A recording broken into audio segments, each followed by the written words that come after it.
Alors l'exposition Marseille de port en port est une exposition collective de photographes et de peintres, anciens et contemporains, qui illustrent les 20 ports que nous avons identifiés à Marseille. En effet, quand on pense au port à Marseille, on pense tout de suite au vieux port qui est symbolique et qui est le cœur névralgique de la cité phocéenne,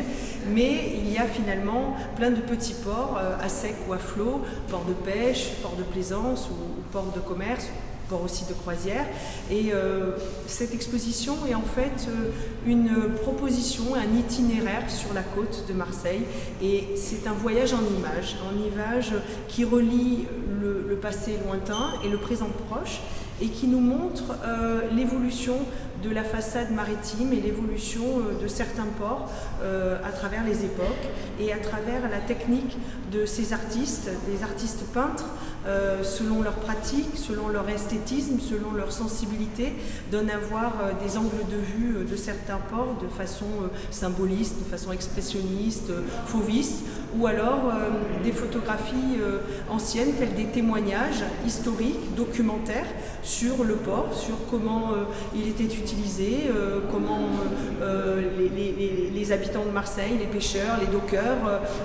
l'exploitaient, le faisaient vivre, et l'évolution avec la mécanisation des ports, où on voit progressivement le développement du port de la Joliette, le développement du port de Croisière, le développement de la forme de Radoub, ou avec le chantier naval des ports. Donc c'est une balade à travers ces petits ports, des criques ou de grands ports tels que le port de la Joliette. Alors on voit l'évolution, évidemment, les us et coutumes de la vie de l'époque, avec les poissonnières qui sont toujours ici présentes, mais vues sous un autre angle, dans une autre atmosphère, sous une autre époque. Et puis on donne à voir aussi des petits ports tels que le port de la Croisette, Malmousque, le port d'Égout de Rathenow, vu par des peintres et des artistes contemporains tels que le photographe Camille Moirinck, qui fait des vues exceptionnelles aériennes sur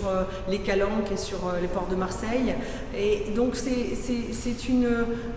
balade à travers le temps, à travers les époques, et qui montre cette richesse patrimoniale, architecturale, parce qu'évidemment quand on est dans le port de Marseille, on retrouve au loin Notre-Dame de la Garde, le Fort Saint-Jean, le Fort Saint-Nicolas, mais on retrouve aussi un bâtiment,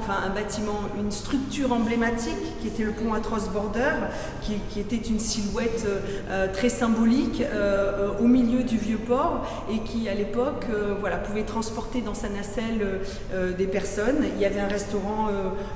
à son sommet et qui bénéficie d'une vue panoramique à 360 degrés. Donc voilà, c'est tout un ensemble de choses qui montrent ce qui a disparu ou ce qui est toujours ici, et qui donne à voir cet art de vivre aussi à Marseille, puisque le port a toujours été un lieu de balade, et on le voit encore à l'époque quand les premiers bateaux de croisière partaient du port de la Joliette ou du vieux port. Et ben on voit encore aujourd'hui ces gros bateaux de croisière, que le port c'est quoi? C'est un rêve, ça donne lieu à l'imaginaire à la fois des gens qui habitent et qui vivent dans ce port et qui parfois ne peuvent pas partir, mais aussi de ces peintres, de ces photographes, des écrivains, des producteurs de films. Donc c'est vraiment un rêve, mais c'est aussi un retour à la réalité et un retour à nos racines, et vraiment c'est enchanteur.